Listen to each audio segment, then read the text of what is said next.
Hello everyone, welcome to my YouTube channel. आज मैं आपको बताऊंगी स्लोप और डिफ्लेक्शन क्या होता है और स्टैंडर्ड रिजल्ट्स जो आपको याद करने हैं बीम के लिए।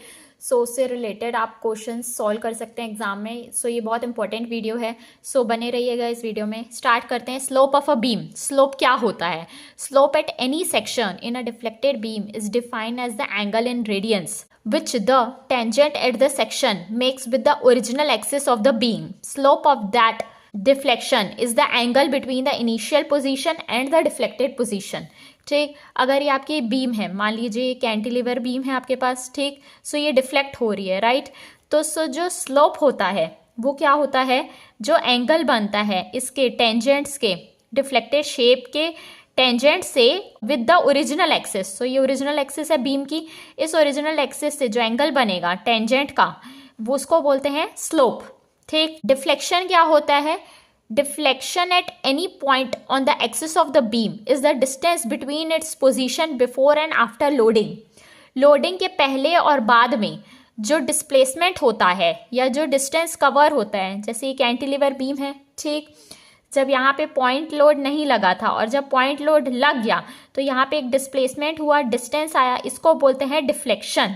डिस्टेंस होता है उसके पोजीशन में before and after loading, loading के पहले और लोडिंग के बाद में, ठीक, वो होता है डिफ्लेक्शन। वो कितनी डिफ्लेक्ट हुई है beam, distance. Now this are the some standard results of slope and deflection. अगर आपको ये याद रहेगा तो इससे बहुत सारे न्यूमेरिकल सॉल्व हो जाएंगे इससे रिलेटेड, ठीक। फर्स्ट केस क्या है? अगर कैंटिलीवर बीम है subjected two point load at free and, जब फ्री एंड में पॉइंट लोड P एक्ट कर रहा है, length of the span L है, तो स्लोप क्या हो जाएगा? PL स्क्वायर अपॉन 2EI, ठीक। डिफ्लेक्शन क्या हो जाएगा? PL क्यूब अपॉन 3EI, ठीक। वैसे ही नेक्स्ट केस क्या है? Cantilever beam subjected to a movement at free end, slope क्या होगा? ML upon EI। डिफ्लेक्शन क्या हो जाएगा? ML square upon 2EI। Next, cantilever beam subjected to a UDL, ठीक। स्लोप क्या हो जाएगा? WL क्यूब अपॉन 6EI और डिफ्लेक्शन हो जाएगा WL to the power 4 by 8EI। Now next, simply supported beam subjected to a point load P act कर रहा है सेंटर में ऑफ लेंथ L, स्लोप क्या हो जाएगा? PL स्क्वायर अपॉन 16EI और डिफ्लेक्शन क्या हो जाएगा? PL क्यूब अपॉन 48EI, ठीक। Next case, simply supported beam subjected to a UDL of W in length L, slope क्या हो जाएगा? WL क्यूब अपॉन 24EI और डिफ्लेक्शन क्या हो जाएगा? 5 by 384 WL to the power 4 by EI। ये कुछ स्टैंडर्ड रिजल्ट्स हैं, इससे बहुत सारे न्यूमेरिकल सॉल्व हो जाएंगे, right. Now there are different methods. बहुत सारे मेथड हैं जिससे स्लोप और डिफ्लेक्शन हम बीम का फाइंड कर सकते हैं, ठीक। The methods are double integration method, Macaulay method, moment area method, conjugate beam method and strain energy method. इस मेथड से भी आप स्लोप और डिफ्लेक्शन बीम का फाइंड कर सकते हैं, ठीक। ये सब फाइंड करने के लिए हम एक बेसिक डिफरेंशियल इक्वेशन यूज करते हैं governing the deflection of the beam is, वो क्या होती है? M equals to EI d2y by dx square होती है, ठीक। Now first method, double integration method. Double integration method क्या होता है? ये मेथड स्लोप और डिफ्लेक्शन फाइंड करने के लिए यूज होता है बीम का एट एनी पॉइंट में, ठीक। इस मेथड में क्या करते हैं हम, जब इस इक्वेशन को आप एक बार इंटीग्रेट करेंगे तो क्या आएगा? dy बाई dx आएगा, ठीक। वो हो जाएगा स्लोप के इक्वल, ठीक। अब आप उसको एक बार और इंटीग्रेट कर देंगे dy बाई dx को, तो क्या आ जाएगा? y। वो किसके इक्वल होता है? डिफ्लेक्शन के इक्वल, ठीक। यही है डबल इंटीग्रेशन, 2 बार इंटीग्रेट करेंगे हम, ठीक। This method obtains the deflection of a beam by integrating the differential equation of the elastic curve of a beam twice and using the boundary conditions। और उसमें हम क्या करते हैं? बाउंड्री कंडीशंस यूज करते हैं to determine the constant of integration. जो constant आते हैं इंटीग्रेट करते हैं तो C1 आएगा फर्स्ट टाइम, सेकेंड टाइम में C2 आएगा। C1 और C2 कांस्टेंट की वैल्यू फाइंड करने के लिए हम बाउंड्री कंडीशंस यूज करेंगे, ठीक। The first integration gives the slope and the second integration gives the deflection। First integration से स्लोप आएगा, सेकेंड इंटीग्रेशन से डिफ्लेक्शन आएगा, राइट। यहाँ पे आप देख सकते हैं स्लोप एंड शियर फोर्स क्या होता है? Rate of change of bending moment होता है, ठीक। अगेन इसको dm बाई dx क्या हो जाएगा? EI d3y बाई dx 3 हो जाएगा। और रेट ऑफ लोडिंग क्या होता है? Rate of change of shear force फिर इसको फिर से डिफरेंशिएट कर देंगे तो आ जाएगा EI d4y/dx4। Now the next method is Macaulay's method. Macaulay method क्या है? ये इसका एक एडवांस वर्जन है डबल इंटीग्रेशन का। इसको क्या बोलते हैं? मैकॉले मेथड को क्या बोलते हैं? Also called as double integration method. इस मेथड को डबल इंटीग्रेशन मेथड भी बोलते हैं। ये कब यूज होता है? When bending moment equation changes along the length of the beam due to various loads. जब बहुत सारे लोड हैं और बेंडिंग मोमेंट की इक्वेशन चेंज होगी, ठीक। सो एक कन्वीनियंट मेथड यूज करते हैं हम of writing the bending moment for entire beam, पूरी बीम के लिए। Here we use the double integration concept to get the slope and deflection. इसमें हम डबल इंटीग्रेशन कंसेप्ट ही यूज करते हैं, जिसमें जब हम सेक्शन लेते हैं तो हम फार एंड से एक्स को लेते हैं, ठीक। मैं इससे रिलेटेड भी आपको न्यूमेरिकल्स कराऊंगी जो कि मेरे नेक्स्ट वीडियो में रहेगा, ठीक। इन पूरे मेथड से रिलेटेड वो वीडियो मैं सून अपलोड करूंगी। Now the next method is moment area method. इस मेथड को मोहर्स मेथड भी बोलते हैं।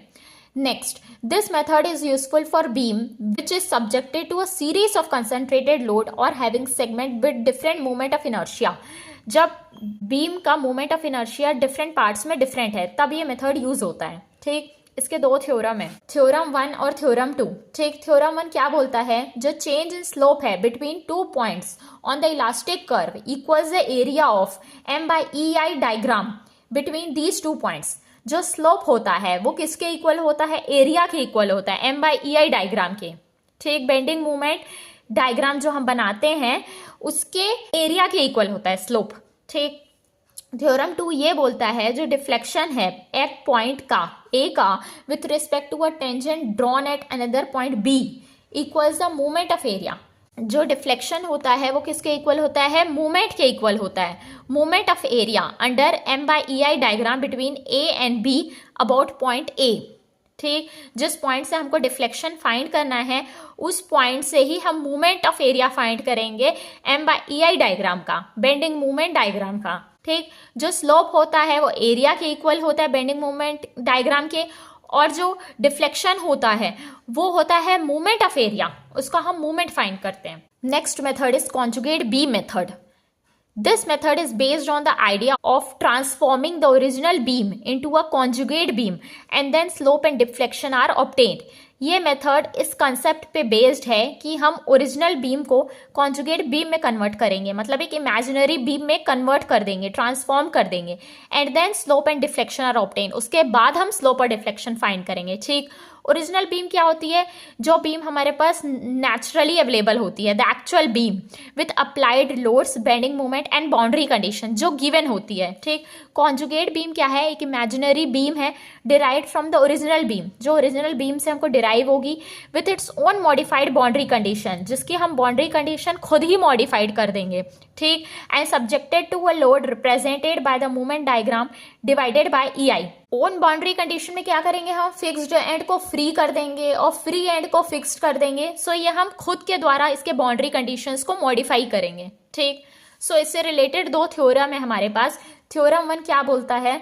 The slope at a point in the real beam is numerically equal to the shear at the corresponding point in the conjugate beam। जो slope होगा real beam का वो किसके इक्वल होगा? कॉन्जुगेट बीम के shear के इक्वल होगा। Theorem 2, the deflection at a point in the real beam is numerically equal to the bending moment at the corresponding point in the conjugate beam। जो deflection है किसी भी point में real beam का वो किसके इक्वल होगा? Bending moment of the same point in the conjugate beam. जो कॉन्जुगेट बीम में जो वही सेम पॉइंट जो रियल बीम में रहेगा उसी का करस्पॉन्डिंग पॉइंट कॉन्जुगेट बीम के बेंडिंग मोमेंट के इक्वल होगा। Now the next method is strain energy method. ये मेथड में क्या होता है? ये मेथड बेस्ड है principle of conservation of energy, जिसमें क्या होता है? Work done by all external forces acting on the structure is equal to the internal work. External work internal work के इक्वल होता है। इंटरनल वर्क किसके इक्वल होता है? और strain energy which is developed when the structure deform. जब structure deform होता है वो तब डेवलप होता है, ठीक।